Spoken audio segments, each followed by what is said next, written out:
lebih hebat dibandingkan Adam. Padahal kalau dia taubat bisa diampuni. Cuman karena sombong, hidayah tidak bisa masuk. Maka dia katakan, aku akan menggoda Adam untuk membuktikan aku paling hebat dibandingkan dengan Adam. Maka dia ajukan permohonan, dikabulkan pada situ oleh Allah untuk memberikan isyarat pada anak cucu Adam kemudian hari bagaimana cara mengatasi godaan-godaan iblis itu. Mudah bagi Allah mengatakan, tidak, saya tidak perkenankan. Tapi kalau tidak diperkenankan pada saat itu, kita tidak punya pengetahuan, tidak punya pengalaman bagaimana cara menaklukkan iblis saat Adam dan anak cucunya turun ke bumi untuk menjalani misi kehidupan di bumi sebagai khalifah. Karena itulah kemudian iblis mulai menggoda Adam. Saat menggoda itulah namanya berubah. Perhatikan baik-baik. Namanya berubah dari iblis jadi setan. Di sini saya perlambat keterangannya. Ya maaf tadi saya agak cepat sampaikan supaya cepat sampai ke tujuan. Perhatikan baik-baik. Saat belum mulai menggoda Adam, baru terkontaminasi namanya iblis. Tapi saat mulai menggoda, dia berubah nama jadi setan, asyaitan. Quran surah ke-2 Al-Baqarah ayat ke-36. Saya lambatkan. Paling kiri agak sedikit ke bawah.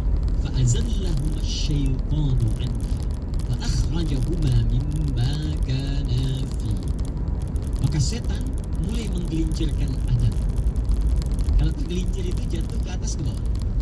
Pasti ke bawah. Tidak ada orang jatuh ke atas. Pasti ke bawah. Jatuh ke bawah. Surga ada di mana? Di atas, di langit.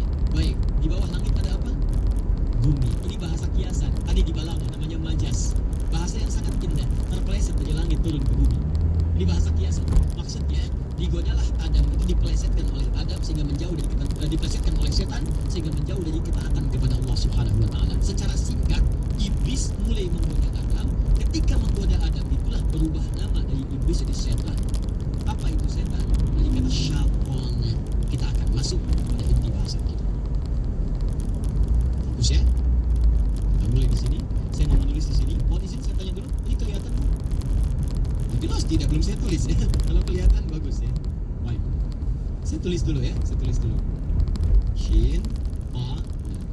Nah, sekarang kelihatan? Tidak juga. Masya Allah. Baik, saya boleh pinjam penghapus? Saya saja ya. Saya hapus yang ini ya. Ini sudah diterangkan. Sama sudah terangkan. Saya hapus yang ini. Saya tulis agak besar ya seperti kelihatan.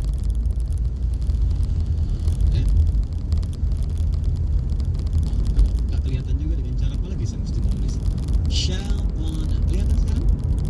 Alhamdulillah. Perhatikan, syaitan asalnya dari kata syaitan. Syaitan berarti yang menjauhkan dari segala nilai kebaikan.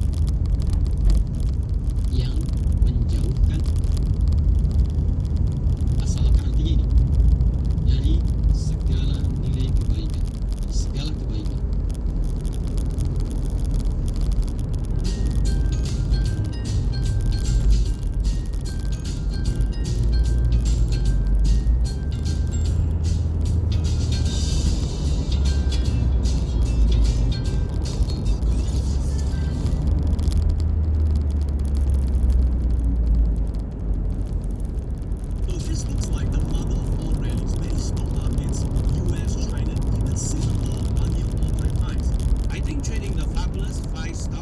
Is the biggest opportunity.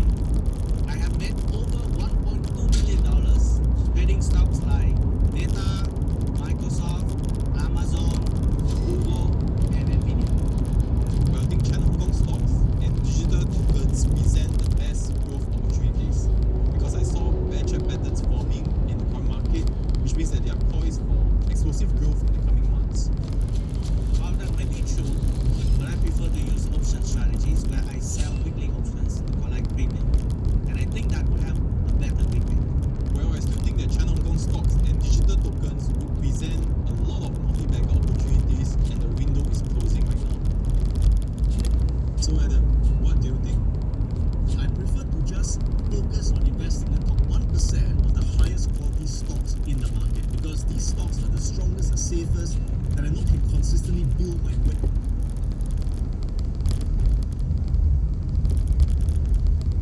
Kalau Anda akan mengerjakan kebaikan, tiba-tiba ada sesuatu yang menjauhkan, jangan lakukan, jangan kerjakan, tinggalkan itu.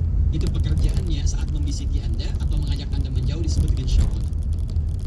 Kalau syaitan ini melekat pada satu benda atau makhluk hidup ataupun mati, atau dimanfaatkan untuk menjauh dari nilai kebaikan, maka berubah kemudian makhluknya berubah dari syaitan jadi syaitan. Kalau itu melekat pada satu makhluk sifat syaitan, maka makhluknya berubah nama jadi syaitan. Jadi syaitan artinya makhluk atau sosok atau bahkan sifat yang menjauhkan seorang hamba dari segala nilai-nilai kebaikan. Ini sifatnya. Kalau melekat pada satu makhluk, maka makhluknya disebut apa? Syaitan. Makhluk pertama yang disebut syaitan oleh Allah Subhanahu wa taala yang menjauhkan Adam dari nilai-nilai kebaikan. Harusnya Adam taat.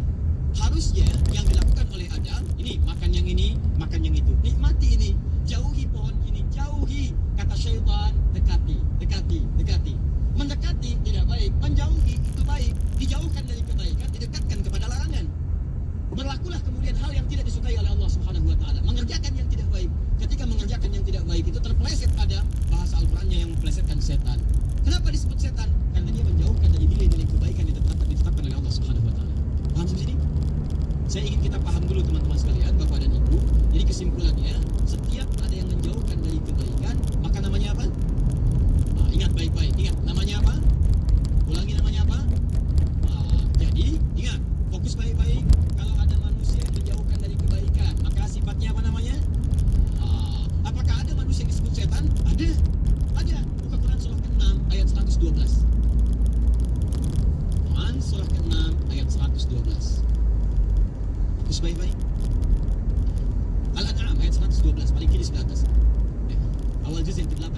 وَكَذَلِكَ جَعَلْنَا لِكُلِّ نَبِيٍّ عَدُوًّا شَيَاطِينَ الْإِنسِ وَالْجِنِّ يُوحِي بَعْضُهُمْ إِلَى بَعْضٍ زُخْرُفَ الْقَوْلِ غُرُورًا. Demikianlah kami tetapkan, kami jadikan bagi setiap nabi itu punya musuh. Siapa musuhnya? Golongan-golongan setan.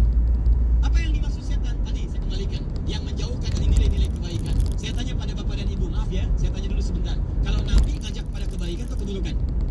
Pasti baik. Ayo sholat, ayo berkata yang baik, ayo jujur, ayo tawadhu, rendah hati, ayo terapkan nilai kebaikan dalam kehidupan masyarakat, jauhkan dari korupsi, jauhkan dari dusta, jauhkan dari fahsya, jauhkan dari yang itu, semua baik.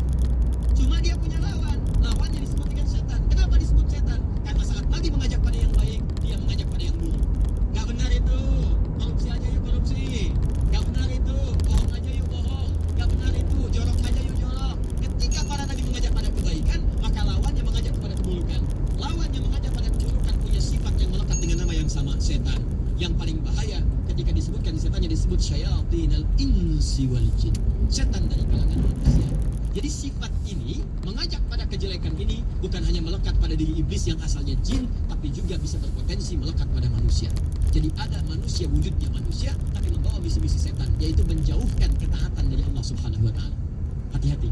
Dan ini yang paling susah. Setan manusia lebih susah menghadapinya dibandingkan dengan setan jin dari kalangan iblis. Paham sampai sini? Pengantarnya paham? Saya cek ibu kalau paham. Saya cek dulu ya. Ibu kalau malam-malam mau tahajud, begitu ibu mau sholat, papa mengatakan, "Mama, gak usah tahajud dulu. Sini temenin papa nonton bola." Masya Allah. Jadi papa saat itu sedang menjadi bukan saya yang bilang ya, bukan saya, istri bapak sendiri. Bukan. Papa saat itu sedang menjadi terbisiki oleh jin sehingga seakan-akan mengalahkan fungsi setan. Saya tidak pernah mengatakan papa sedang menjadi setan. Hati-hati ya, hati-hati. Jangan salah menyimpulkan sekarang banyak pernyataan-pernyataan yang kalau dikaji dari ilmu mantik, premisnya salah, sehingga kesimpulannya tidak tepat. Atau ada yang premisnya benar, cuman kesimpulannya salah. Premis itu pengantarnya, 1, 2 benar, kesimpulan salah. Contoh paling gampang begini. Ya, antum nama siapa? Agung. Lihat sini. Agung suka pisang. Monyet suka pisang. Ya, saya ulang. Agung suka pisang. Monyet suka pisang. Maka Agung sama dengan tuh, kan salah kan kesimpulannya? Salah kesimpulannya. Maka Agung sama-sama suka pisang. Gitu. Kalau antum katakan Agung sama dengan monyet, antum yang salah. Nah, itu banyak. Itu kalimat seperti sederhana. Tapi sekarang jadi permainan. Pilih mana? Muslim yang koruptor atau non-muslim yang jujur? Tuh. Kelihatannya benar, tapi dahsyat pengaruhnya. Itu premisnya salah. Dalam ilmu mantik keliru. Pilih mana muslim yang koruptor atau non muslim yang jujur. Anda kalau ingin membandingkan dua-duanya mesti apple to apple. Bandingkan apel dengan apel. Kalau ingin bandingkan non muslim yang jujur, bandingkan pula dengan muslim yang jujur. Yang tidak jujur bandingkan dengan yang tidak jujur lagi, sehingga seimbang perbandingannya. Apa tidak ada 200 juta lebih di Indonesia muslim yang jujur? Tuh, kalimat seperti itu kelihatan sederhana tapi dahsyat itu. Pengaruhnya luar biasa. Nanti ada ayatnya di Quran surah ke-2 Al-Baqarah ayat 204 paling kiri sebelah atas. Hati-hati. Kata Al-Quran, ada orang-orang